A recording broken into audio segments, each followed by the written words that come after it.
Om Swastiastu, Shalom, Assalamualaikum warahmatullahi wabarakatuh. Salam sejahtera bagi kita semua, salam harmoni.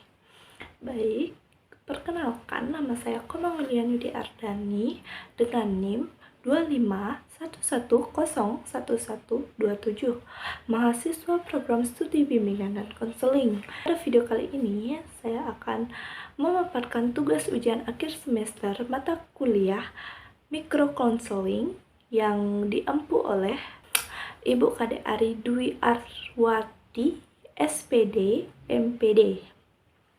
Baik.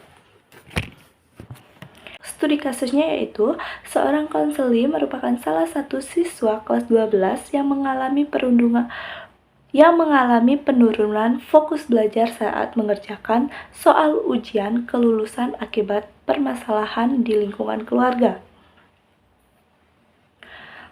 Konseli tidak lulus pada seleksi SNBP untuk jurusan yang diharapkan oleh orang tuanya, namun berhasil diterima pada jurusan yang sesuai dengan minat dan keinginannya sendiri. Kondisi ini membuat konseli merasa kurang mendapatkan dukungan dari kedua orang tuanya dan ia sering dibandingkan dengan sepupunya yang diterima di jurusan yang diharapkan orang tuanya. Tekanan emosional yang dialami konseli seperti rasa takut mengecewakan orang tua dan perasaan tidak dihargai berdampak pada konsentrasi belajar di kelas. Akibatnya fokus belajar konseli menurun dan motivasi akademiknya terganggu. Dalam kasus ini, peran guru BK sangat penting untuk membantu konseli mengenali perasaannya melalui studi. Mengenali perasaannya, memahami situasi, dan menemukan strategi agar tetap termotivasi dalam belajar.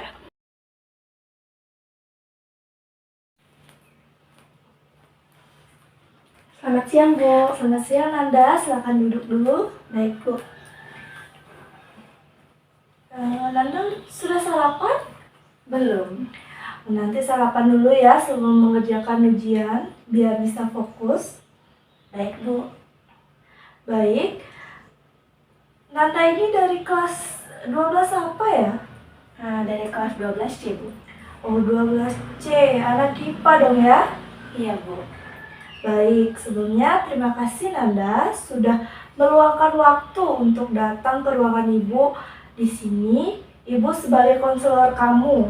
Kamu boleh menceritakan apapun yang bisa kamu ceritakan. Jangan pernah untuk ditahan-tahan untuk emosi, baik itu emosi negatif atau positif. Silakan katakan saja karena setiap emosi itu valid, baik itu marah, kecewa, ataupun sedih. Oke, apakah kamu siap untuk bercerita, Nanda? Siap, Bu. Baik, jadi bagaimana kabarmu akhir-akhir ini? Kabar saya baik, Bu. Cuman lagi banyak pikiran aja sih, Bu. Oh, banyak pikiran ya? Kalau Nanda merasa nyaman, Nanda boleh cerita ke Ibu apa yang menjadi beban pikiran kamu. Sejujurnya, Bu, akhir-akhir ini saya merasa sangat tertekan karena pikiran saya penuh dengan masalah di rumah dan itu membuat saya sulit berkonsentrasi di sekolah. Jadi saat berada di sekolah pun pikiran kamu masih dipenuhi oleh masalah yang terjadi di rumah ya? Iya, Bu, terutama sejak pengumuman SNBP keluar dan hasilnya tidak sesuai dengan keinginan ibu saya. Bisa ceritakan lebih jelas apa yang terjadi setelah pengumuman SNBP itu, Nanda? Saya tidak lulus di jurusan yang ibu inginkan, tetapi justru lulus di jurusan yang saya inginkan. Kondisi itu menempatkan kamu pada situasi yang membingungkan ya, antara mengikuti keinginan orang tua dan perjuangan pilihan kamu sendiri. Iya, Bu, dan sejak saat itu ibu saya terlihat sangat kecewa dan jarang memberikan dukungan kepada saya. Kamu merasa perubahan sikap ibumu yang membuatmu merasa kurang diperhatikan dan didukung ya oleh orang tuamu? Betul, Bu. Bahkan ibu sering membandingkan saya dengan saya yang lulus di jurusan yang Ibu harapkan. Perbandingan tersebut membuat kamu merasa seolah-olah pencapaianmu tidak pernah cukup ya? Ya Bu, saya jadi merasa apapun yang saya capai tidak pernah cukup di mata ibu saya. Perasaan tidak pernah cukup itu tentu sangat membebani, apalagi menjelang ujian seperti ini ya, Nanda. Iya Bu, saya jadi takut sekali mengecewakan orang tua saya. Ketakutan mengecewakan orang tua itu terus muncul dan mengganggu pikiranmu ya, Nak? Benar Bu, ketika di kelas 1 ujian, pikiran saya sering melayang dan tidak fokus mengerjakan soal. Jadi tekanan di rumah berdampak langsung pada konsentrasi kamu saat belajar di sekolah ya, Nak? Iya Bu, padahal saya ingin sekali menunjukkan bahwa pilihan saya juga bisa membawa hasil yang baik. Ada keinginan kuat dalam diri kamu membuktikan bahwa kamu mampu bertanggung jawab atas pilihanmu. Iya Bu, tetapi saya bingung harus bagaimana menghadapi ibu saya. Kebingungan ini wajar karena kamu sedang berada dalam situasi konflik antara harapan diri sendiri dan harapan orang tua. Mendengar penjelasan itu membuat saya sedikit merasa dimengerti Bu. Apa yang sebenarnya paling kamu harapkan dari ibumu dalam kondisi seperti sekarang ini? Saya hanya ingin ibu saya mendukung pilihan saya dan tidak terus membandingkan saya dengan orang lain. Dukungan dan penerimaan dari ibumu adalah hal yang sangat kamu butuhkan agar bisa fokus dan percaya diri ya, Nak? Iya Bu, karena tanpa itu saya merasa sendirian. Perasaan sendiri ini yang perlahan memengaruhi motivasi dan fokus belajar kamu di sekolah ya. Betul Bu, saya jadi mudah lelah dan tidak bersemangat di kelas.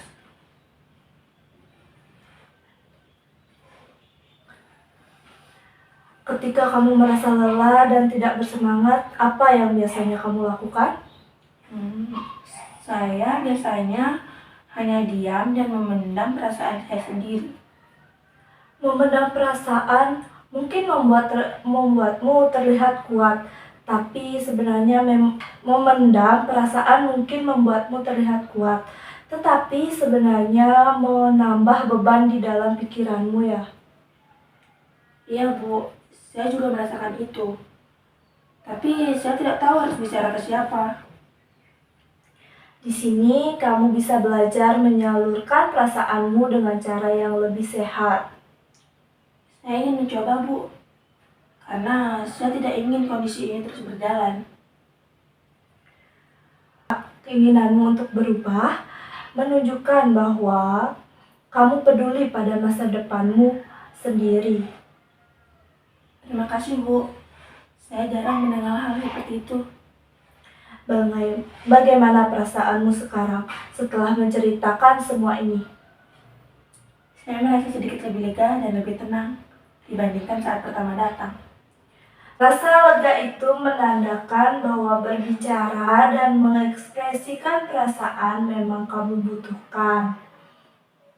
Iya Bu, saya baru menyadari hal itu sekarang.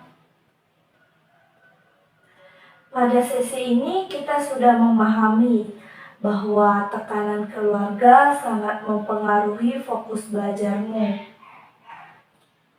Iya Bu, saya jadi lebih memahami diri saya sendiri. Pada pertemuan berikutnya kita bisa membahas cara mengelola tekanan dan meningkatkan fokus belajarmu. Saya bersedia Bu, karena saya ingin menghadapi ujian dengan lebih tenang.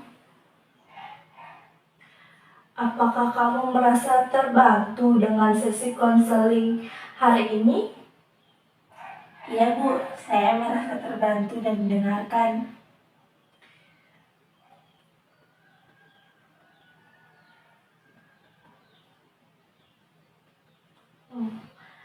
Itu penting karena kamu tidak sendirian dalam menghadapi masalah ini.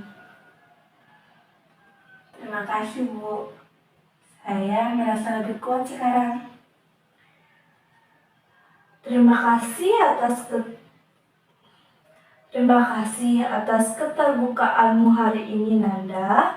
Itu merupakan langkah awal yang sangat baik untukmu. Terima kasih juga, Bu. Saya siap mencoba Terima kasih juga, Bu. Saya siap mencoba memperbaiki keadaan sekarang. Baik, terima kasih, Nanda. Terima kasih. Strategi dan teknik yang dilakukan konseling yang saya gunakan itu untuk membantu konseling. Beberapa strategi teknik konseling yang saya terapkan secara sistematis, yaitu attending, sikap hadir penuh. Guru dalam artian guru BK harus hadir secara fisik, emosional, dan menunjukkan perhatian penuh pada konseli. Sikap ini membantu siswa merasa diperhatikan dan dihargai, sehingga lebih nyaman membuka diri. Yang kedua yaitu empati, mampu merasa dan memahami konseli. Emosi konseli seperti merasa kecewa, sedih, atau takut. Empati membantu membangun hubungan kepercayaan yang aman antara konselor dan konseli. Yang ketiga yaitu refleksi isi dan refleksi perasaan. Refleksi isi berarti mengulangi atau merangkum apa yang disampaikan konseli. Sedangkan refleksi perasaan menekankan pemahaman terhadap emosi yang dialami konseli. Teknik ini membantu konseli merasa dimengerti dan divalidasi. Yang keempat yaitu eksplorasi masalah. Guru BK membantu konseli mengidentifikasi akar masalah, memahami faktor yang mempengaruhi perasaannya, dan menggali berbagai sudut pandang sehingga konseli dapat melihat situasinya lebih jelas.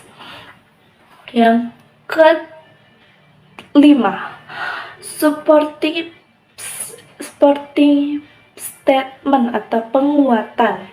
Memberikan penguatan positif pada usaha atau kemampuan konseli, sehingga menekankan kepercayaan diri dan motivasi internal. Yang keempat adalah klarifikasi. Teknik ini digunakan untuk memastikan bahwa konselor memahami maksud konseli dengan benar dan membantu konseli melihat aspek-aspek yang mungkin belum jelas dari masalahnya. Yang ketujuh yaitu perangkuman.